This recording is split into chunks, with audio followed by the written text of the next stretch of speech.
Dawson Rider Wiki. Hey YouTube, Dawson Rider here with my review of the red, blue, and pink Morphin Rangers from the Power Rangers 2017 movie. So these are a bit of an oddball release. They're roughly 6.5-ish figures, and I was trying to figure out how to classify these in terms of like what class of figure they are compared to normal PR lines. And the closest I can think of is like when we do those feature figures, you know, you have the standard figures and then they would have like a 6.5-inch figure that would have like swinging action. So I think it's most closely compared to that. They're definitely an interesting and kind of odd release, but let's go ahead and take a look at them. We'll start with red here. They're overall not bad looking figures. They're a little bit more bare bones, I think, than the 5-inch figures, and then obviously what the legacy figures will be, but they're not terrible. Like they have all the nice molding details in there. They're just missing some of the little like silver and blue details throughout the main area. But you do have the Morphin nicely painted. You can see the buttons there because its gimmick is going to be when you press this button, this will light up. But yeah, bare bones, but decent, I guess I would say. It's kind of like, except actually I think they have more paint. These are almost like solid versions of Sentai vinyls, but with a little bit less paint.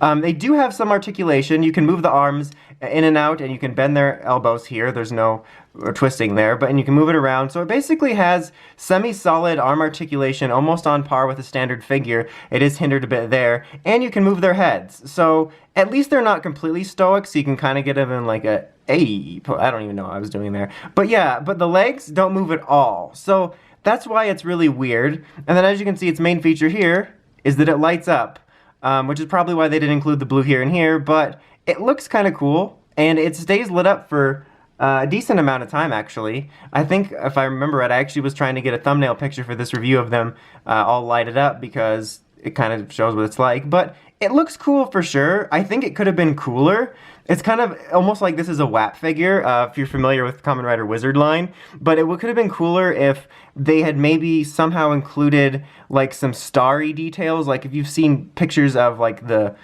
in-movie shots or whatever, or like rendered shots, it's kind of like a galaxy looking thing, which we're going to assume is the morphing grid. But I think it would have been cool if they could have included like a starry plastic so that when the blue hit it, it looked galaxy-like, and maybe had some sort of cool noise to go along with it, so it made you feel like it was like accessing the morphing grid or something. But as of right now, they just light up. Here's Blue, who I have mentioned in previous reviews is rapidly becoming my favorite suit because I think it looks the coolest and most alien. But same articulation there. Same light up feature.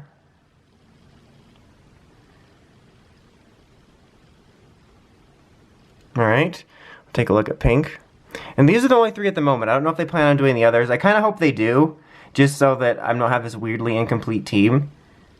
So there's pink. I have to say though, she looks a little bit better mold-wise than the core figure. She still has a bit of an elongated neck, but she doesn't look quite as alien.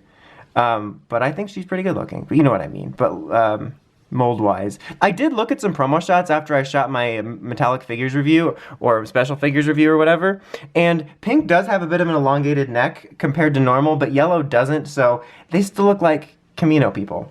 Just for a quick comparison here it is next to standard size figure. This is the one from the set because I have not gotten the regular ones yet. I am getting them though, in case anyone was wondering. And then here it is next to the Legacy New York Comic Con one. It's a bit taller. Obviously you can see it less detailed, but there's that. So overall, these are just kind of weird pieces. I'm not even sure what to say here at the end. It's a very odd release. They're not fully articulated and they light up. It's like, they're not terrible. I actually kind of like them a little bit, but they're not really anything to write home about. They feel almost like an incomplete release. Like I said, there was stuff they could have done here that would have been cooler, like effects for the lights, maybe some sounds, hell, maybe even some phrases could have been cool, like, you know, light up and then have a phrase. But I don't know, they're not terrible figures, but they feel like a very incomplete and odd release for this line. But anyway, that's about it. Until next time, make sure you got the Rizzy Podcast at writersrangeandrambles.com, and of course, don't forget to like, comment, subscribe. Till next time, Dawson Rider, signing out.